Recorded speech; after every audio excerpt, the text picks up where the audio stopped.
अस्सलाम वालेकुम रहमतुल्लाहि व बरकातुहू। डियर स्टूडेंट, आज हम एक डिफरेंशियल ज्योमेट्री का ये नेक्स्ट क्वेश्चन करने जा रहे हैं। और इस क्वेश्चन में पहले मैं स्टेटमेंट बताता हूँ, फिर आपको ये समझाता हूँ। जब आप स्टेटमेंट को समझ जाएंगे तो आप सवाल को खुद भी सॉल्व कर सकते हैं, जो पैटर्न है उसको फॉलो कर सकते हैं। हमें ये कहा गया है कि in the case of a curve constant curvature, अगर कोई कर्व हो और उसका कांस्टेंट कर्वेचर हो, इसके मैं फिजिकल मीनिंग भी आपको बताऊँगा। फाइंड द कर्वेचर, आपने कर्वेचर भी निकालना है, and torsion of the locus of its centre of curvature C. अब इसका मतलब क्या है, देखें। वो ये कह रहा है कि फ़र्ज़ किया एक कर्व है, फ़र्ज़ किया एक कर्व है, ठीक है। अब उसका कर्वेचर कांस्टेंट है, उसका जो कर्वेचर है वो कोई कांस्टेंट है। कांस्टेंट मतलब कोई फिक्स कीमत है। अब कर्वेचर कांस्टेंट कैसे होता है, जैसे सर्कल है तो सर्कल का कर्वेचर कांस्टेंट होता है, मतलब हर पॉइंट के ऊपर उतना ही चेंज आता रहता है जितना के पहले था। यानी कि कर्वेचर क्या चीज़ होती है कि कोई कर्व जो है वो कितनी टेढ़ी है, ठीक है, मतलब। और जो कर्व, जैसे मेरे पास ये एक कर्व है तो इसका कर्वेचर बदल रहा है, लेकिन अगर एक सर्कल टाइप हो तो इसका कर्वेचर कांस्टेंट होता है, मतलब हर कदम पे उतना ही टर्निंग आ रही है जितनी दूसरे पहले पे आई थी। तो इसका मतलब है कि वो कहता है कि अगर कोई कर्व हो तो उसका कर्वेचर अगर कांस्टेंट हो तो फिर क्या होगा, आगे बात सुने। अगर कोई कर्व है और उसका कर्वेचर कांस्टेंट है तो उसके साथ एक सर्कल ऑफ कर्वेचर होता है, उसके साथ जुड़ा हुआ सर्कल ऑफ कर्वेचर का उसका कर्वेचर भी निकालो और उसका नेक्स्ट क्या कहा हुआ उसने, टार्शन भी निकालो। तो इसका मतलब ये हुआ, जो आपने यहाँ से समझना है वो ये कि इसका कर्वेचर के हमें दिया हुआ है, हमें क्या गया है कि इस सर्कल ऑफ कर्वेचर जो है, जिसका जो सर्कल है इसका भी कर्वेचर, इसका टार्शन निकालो। अब इसकी मदद से ये निकालना जब भी हो, जब हमें कर्व के बारे में इंफॉर्मेशन दी हो, उससे सर्कल और कर्वेचर की इंफॉर्मेशन निकालनी हो, और अगर सर्कल ऑफ इंफॉर्मेशन, सर्कल की इंफॉर्मेशन दी हुई हो, उसका ये निकालना हो, तो हमेशा यही फार्मूला यूज होता है, C vector is equal to rho N vector plus R vector. इसमें से सी जो है ये सेंटर ऑफ कर्वेचर है, यानी ये यहाँ से लेके यहाँ पे कोई पॉइंट है सी, उसका नाम सी है, ठीक है, जो इस सर्कल के अंदर है। तो समझाना ये चाह रहा हूँ कि आपका रिलेशन है किसी कर्व का किसी सर्कल ऑफ कर्वेचर के साथ, जो रिलेशन होता है वो ये फार्मूला होता है। और इसमें एक एक पॉइंट आपको पता हो कि इसमें सी क्या होता है, एन क्या होता है और आर क्या होता है। और याद रखिएगा, ये सी उसका सेंटर पॉइंट है, एन नॉर्मल होता है, लेकिन ये नॉर्मल इस कर्व का होता है, और आर जो है ये पोजीशन वेक्टर है, ठीक है। तो अब ओवरऑल जो ये फार्मूला अगर आप जानते हैं, तो हम जहाँ पर भी इन सवालों में जहाँ पर के और K1 टावन पढ़ते हैं, तो ये जो K1 टावन इनसे साथ लिखा करते हैं वो बेसिकली सर्कल के होते हैं, और जो कर्व के होते हैं उनका भी वही चीज़ें होती हैं, लेकिन उनको हम सिंपल वर्ड में लिखते हैं। जैसे N1 का मतलब लिया करेंगे सर्कल और कर्वेचर का नॉर्मल। अब स्टूडेंट, इससे आपने क्या समझा, आपने ये समझा कि अगर किसी कर्व का कर्वेचर जो है, ठीक है, क्या चीज़, अगर किसी कर्व का कर्वेचर अगर कांस्टेंट हो तो बताओ कि सर्कल ऑफ कर्वेचर का कर्वेचर और टार्शन निकाल के दिखाओ। ये हमें सवाल दिया गया है। तो अब आप बहुत समझदार हैं, आपको पता है जब भी इस रिलेशन को, इस तरह का कोई भी रिलेशन हो जिसमें कोई भी सवाल पूछा हुआ हो, कहा जाए कि कर्व की कोई चीज़ दे के सर्कल ऑफ कर्वेचर को पूछा जाए, तो ये फार्मूला तो लगता ही लगता है। अब स्टूडेंट मैं आता हूँ आपके सोल्यूशन पे, और आप बड़ी आसानी से इसको इंशाल्लाह आप समझ सकते हैं कि ये क्या हुआ है। अब देखें स्टूडेंट, यहाँ पर आके तो ये हमारे पास है, इस सवाल को समझें और फिर हम आगे जाते हैं। कहा ये क्या है कि in the case of a curve constant, अगर कोई कर्व कांस्टेंट है, कर्वेचर है, find the curvature and torsion, आपने कर्वेचर निकालना है, टार्शन भी निकालना है, of the locus of its centre of curvature. तो यहाँ तक मैं आपके फिजिकल मीनिंग समझा चुका हूँ। अब देखें इसका प्रूव कैसे करना है। आप लोगों को खुद भी पता है कि the equation of locus of centre of curvature ये है, C is equal to rho N plus R. ये equation of locus of curvature है। इसको हमने डिफ्रेंशिएट किया विद रिस्पेक्ट टू एस। ये भी आपको समझ आना चाहिए कि एस के रिस्पेक्ट से जब डिफ्रेंशिएट करते हैं तो इसके क्या मीनिंग होते हैं। एस के रिस्पेक्ट से जब हम इसको डिफ्रेंशिएट करते हैं तो इसके क्या मीनिंग होते हैं। अब स्टूडेंट, जो कि एस जो होता है ये आर्क लेंथ होती है, आर्क की लंबाई होती है एस, कौन सी आर की, यहाँ से मैं आपको बना के दिखाऊँ। अगर मुझे ये कहा जाता है कि ये एक कर्व है, थोड़े से आपको दिखाई नहीं दे रहा तो इधर कर देता हूँ, ये एक कर्व है। इस कर्व की जो लंबाई होती है यानी यहाँ से यहाँ तक, इसको एस कहते हैं, ठीक है। इसकी लंबाई जो होती है वो एस होती है और इसके किसी टुकड़े की जो लंबाई होती है वो डी एस या डेल्टा एस होती है। तो ये हुआ एस, ये हुई आर्क लेंथ। अब जो सर्कल ऑफ कर्वेचर होता है उसकी जो आर्क लेंथ होती है उसे S1 कहते हैं। उसको क्या कहते हैं, यहाँ पे बना देता हूँ। जैसे वो जो सर्कल ऑफ कर्वेचर होता है उसकी जो आर्क लेंथ होती है, जितनी लंबाई होती है, उसको S1 कहते हैं। तो आपको ये फ़र्क पता हो कि जो कर्व की लंबाई होती है उसको S कहते हैं और जो इसकी होती है उसको S1 कहेंगे। यानी कि सर्कल ऑफ कर्वेचर की जो आर्क लेंथ होगी उसे S1 और इसको S कहेंगे। तो इसका मतलब है यहाँ पे दो आर्क लेंथ्स होंगी और आर्क लेंथ मीन आर्क की लंबाई को कहा जाता है। अब आपने समझना है यहाँ से कि यहाँ पे क्या बात हो रही है। अब स्टूडेंट देखें तो सबसे पहले आपने ये कहा कि हमने जो सबसे मेन यहाँ पे काम किया है ना, वो लिया है वो रिलेशन आर्क लेंथ और सर्कुलर कर्वेचर का रिलेशन का फार्मूले लिया, एस के रिस्पेक्ट से इसको डिफ्रेंशिएट किया। जब डेरिवेटिव लेंगे D C over D S, तो ये डेरिवेटिव यहाँ भी लगेगा, यहाँ प्रोडक्ट रूल लग गया, first derivative second plus second derivative first और D R over D S, यहाँ तक आप पहुँच गए। अब यहाँ पर हमने क्या किया कि हमें चूँकि ये जो एस है ये विद रिस्पेक्ट टू ये वाला एस आर्क लेंथ है, हमें किसके लिहाज से चाहिए, जो सर्कुलर कर्वेचर है उसकी आर्क लेंथ चाहिए। तो अपने पास से S1 रखा, यानी कि इसके ऊपर चेन रूल अप्लाई किया।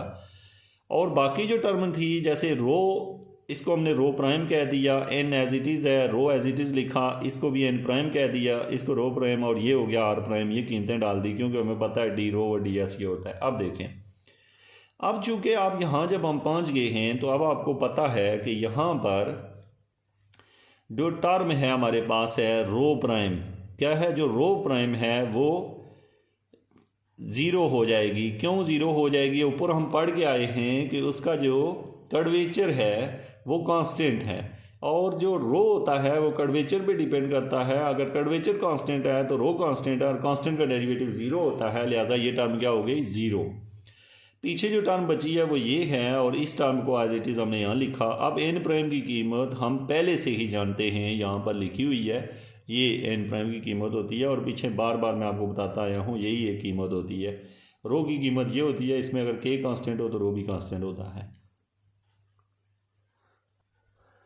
अब देखिए स्टूडेंट, आपके पास यहाँ से क्या निकला, ये एन प्राइम की कीमत रख दी यहाँ पर और इधर जो है सी ओवर S1 है ये T1 बन गया। एक होता है टेजेंट, ये टेजेंट है सर्कल ऑफ कर्वेचर का। एक खाली टी होता है, जैसे आपको पता है D C over D S1 T1 हो गया। तो ये हमने रख लिया और समझिएगा इस बात को कि इसकी जगह हमने क्या रख लिया, T1।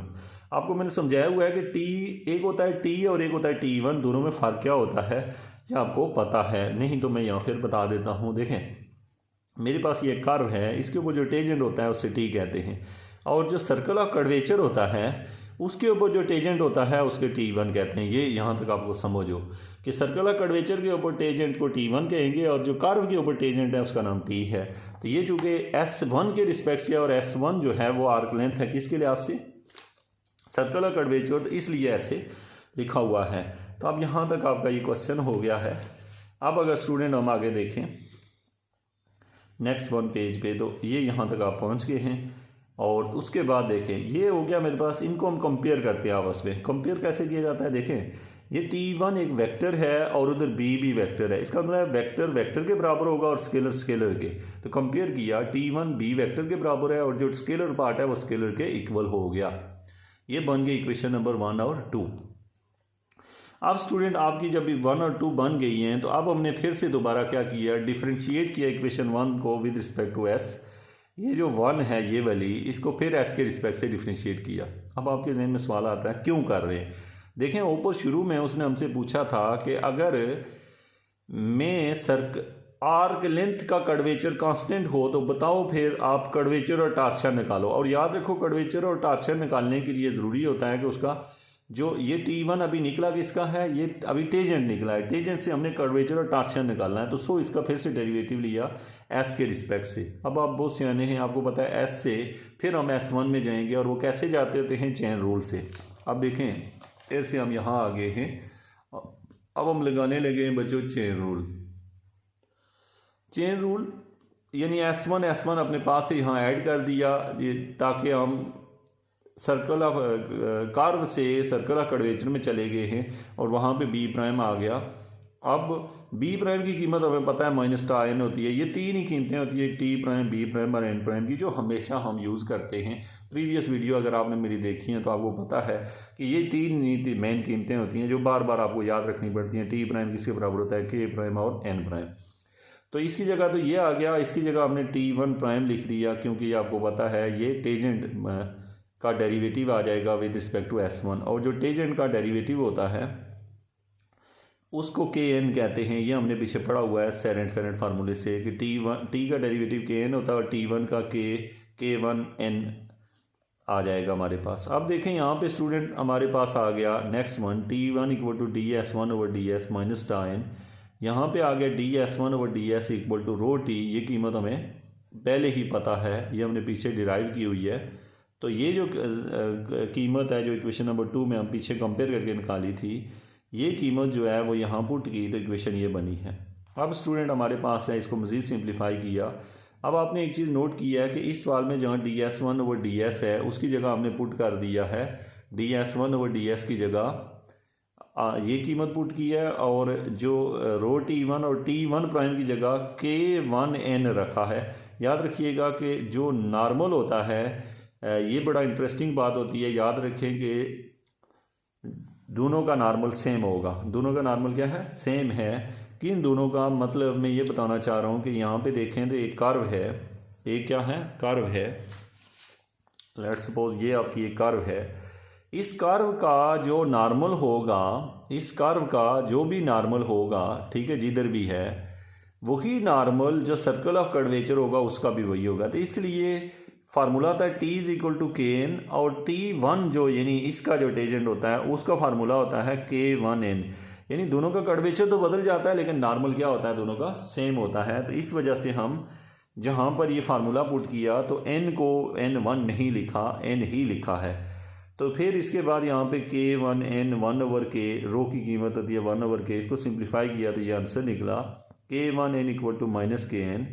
यहाँ से therefore two principal normal are parallel, यहाँ पे माजरत के आपको यहाँ से पता चला कि दोनों प्रिंसिपल नॉर्मल, चूँकि दोनों नॉर्मल हैं तो इसका मतलब K1 माइनस K के बराबर होगा। तो यहाँ से हमने क्या लर्न किया कि जो कर्वेचर था कर्व का वो रेसिप्रोकल आता है, जो सर्कल ऑफ कर्वेचर है उसका रेसिप्रोकल मतलब उसका नेगेटिव आता है, यहाँ पे हमें दिखाई दे रहा है, जो कि नीचे हमने कंपेयर किया, देख लें ये हमने कंपेयर किया, यानी कि कर्वेचर को कर्वेचर से और n को n से कंपेयर कर लिया, यहाँ से ये कीमत निकली। तो अब आपने यहाँ से कर्वेचर की कीमत निकाली और इससे आपने क्या, thus the locus of C has the same constant curvature as the given curve, उसका जो है सेम कर्वेचर आएगा जो कि गिवन कर्व का था, ठीक है। अब हमने नेगेटिव जो है वो माइनस n को दे दिया। यहाँ से हमने देखा कि K1 इक्वल टू K है, तो हमने कहा कि अगर किसी सर्कल किसी कर्व का कर्वेचर कांस्टेंट हो तो सर्कल ऑफ कर्वेचर का भी जो कर्वेचर होगा वो भी कांस्टेंट ही होगा और उतना ही होगा जितना पहले था। ये तो आपने यहाँ से ये लर्न किया और ये ऑब्जेक्टिव में कोई आपसे पूछ सकता है। और फिर नेक्स्ट वन है कि K1 यानी कि पूछेगा क्या, कोई क्या पूछ सकता है आपसे ये बात पूछी जा सकती है कि सर्कल ऑफ कर्वेचर का जो दो होती हैं चीज़ें, कर्व का कर्वेचर अगर K हो तो बताओ कि सर्कल ऑफ कर्वेचर क्या होगा, तो आप कहते हैं K1। ये कब होगा, जब ये इसका कर्वेचर कांस्टेंट होगा, हमेशा नहीं होगा। मतलब कर्व का अगर कर्वेचर कांस्टेंट हुआ तो सर्कल ऑफ कर्वेचर का कर्वेचर भी कांस्टेंट ही होगा और उतना ही होगा जितना कर्व का था। ये बात आपने पहले पढ़ ली है, यहाँ से प्रूव हुई है। अब देखिए स्टूडेंट यहाँ पे है दस the locus of C has the same constant curvature in this one. अब स्टूडेंट चूँकि हमें कर्वेचर चाहिए था, इसके बाद एक और टर्म चाहिए, तो अब हम आते हैं नेक्स्ट वन B1। दूसरी टर्म उसने कहा था कि एक तो आपने क्या निकालना है, कर्वेचर और टार्शन भी चाहिए। अब टार्शन के पीछे हम ये इक्वेशन हल कर रहे हैं। अब देखिए स्टूडेंट आप टार्शन के लिए क्या करेंगे, B1 is equal to T1 N1, यहाँ से आ गया T1 क्रॉस माइनस N, क्योंकि ऊपर हम प्रूव करके आए हैं वो वैल्यू यहाँ पुट की है। ये रिलेशन जो है यहाँ से हमने क्या कर लिया, नेक्स्ट वन पे B और माइनस N, ठीक है, ये हमने रख लिया। अब जब बी और एन रख लिया हमने यहाँ पर, तो हमारे पास जो रिलेशन आया है नेक्स्ट वन, जो हमारे पास यहाँ पे जो हमें रिलेशन मिला है वो क्या है, बी एन है। तो इस रिलेशन बी क्रॉस एन जो होता है टी के बराबर होता है। ये आपने वो बाल सा बना के आप देख लें, एक साइड पे टी एन बी लिख के, तो आप देखेंगे टी बी क्रॉस एन ये होता है। जैसे आई क्रॉस जे होता है, इसी तरह ये भी होता है। ये रिलेशन यहाँ दिया हुआ है। अब यहाँ से स्टूडेंट आप जानते हैं कि ये रिलेशन कैसे आता है, आप बाल बना के देख लें। अब दोनों साइडों पर हमने डेरिवेटिव लिया विद रिस्पेक्ट टू एस, फिर इसके ऊपर भी चेन रूल लगाया ताकि इसे हम कन्वर्ट कर लें किस में, सर्कल कर्व से हम सर्कल कर्वेचर में लेके चले जाएं। ये तो आ गया टी प्राइम। टी प्राइम की कीमत आपको पता है क्या होती है, के एन होती है। टी प्राइम की कीमत क्या होती है, के एन होती है, और ये होगा बी वन प्राइम और D S one over D S. अब देखिए स्टूडेंट, यहाँ पर जो ये कीमत है बी वन प्राइम की, ये तो आपको पता ही होती है। अब यहाँ पर आएँ तो हमने बी वन प्राइम की कीमत रख ली, वो ये है B one prime minus T one N one D S one over D S equal to minus K N, ये रखी। अब यहाँ से हमने ये लर्न किया कि यह आ गया, इसकी कीमत हमने पीछे कंपेयर से जो निकाली हुई है पीछे इक्वेशन में, टा ओवर एन, कहाँ से इक्वेशन नंबर 2 आप जाके देख लें, उसमें निकली हुई है D S one over D S compare से टी ओवर के इक्वल टू दिस। यहाँ पे थोड़ी एहतियात कीजिएगा, जिस तरह ब्रैकेट में लिखा हुआ है K is not a function of N, इसका मतलब ये के लाता है एन लाता है, तो इसको समझिएगा। और इसके बाद हमने क्या किया, यहाँ से हमने T one N one as it is रखा, और ये जो टी ओवर के था, टी ओवर के, ये के जो है आप देखें तो ये उधर जाके के स्क्वायर हो जाएगा, और ये जो टा है टार्शन है उधर जाके डिवाइड हो जाएगा, दूसरी साइड पे शिफ्ट किया हुआ है।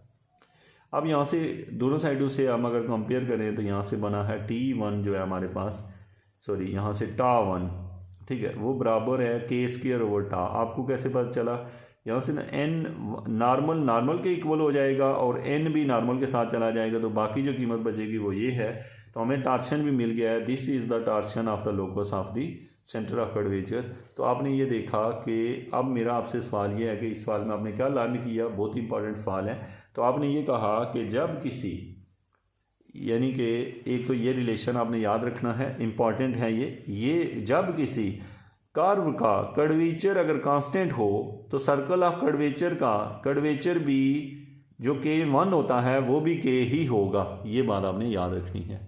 क्या, अगर किसी कर्व का कर्वेचर के हो, यानी ये कांस्टेंट कर्वेचर हो, और इसका कर्वेचर भी उतना ही होगा जितना उसका होगा, लेकिन जितना टार्शन इसका होगा, इसका टार्शन अगर हम टा कहें तो इसका टार्शन जो है वो बराबर होगा टा वन बराबर है के स्क्वायर ओवर टा के।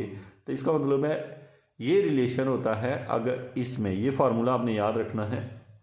तो सिंपल मैं आपसे पूछूं कि अगर किसी कर्व का कर्वेचर कांस्टेंट हो तो बताओ कि सर्कल ऑफ कर्वेचर का कर्वेचर कितना होगा, तो आप कहेंगे उतना ही होगा जितना उसका था, शर्त है कि वो कांस्टेंट हो। और अगर फिर टार्शन कितना होगा, तो हम कहेंगे जो इसका टार्शन होगा, ये जो सर्कल ऑफ कर्वेचर, उसका टार्शन के स्क्वायर, के मीन उस कर्वेचर के स्क्वायर डिवाइड बाई टा के इक्वल होगा। ये ऑब्जेक्टिव के लिहाज से भी आपने तैयार करना है। Thank you so much. Next video में मिलते हैं।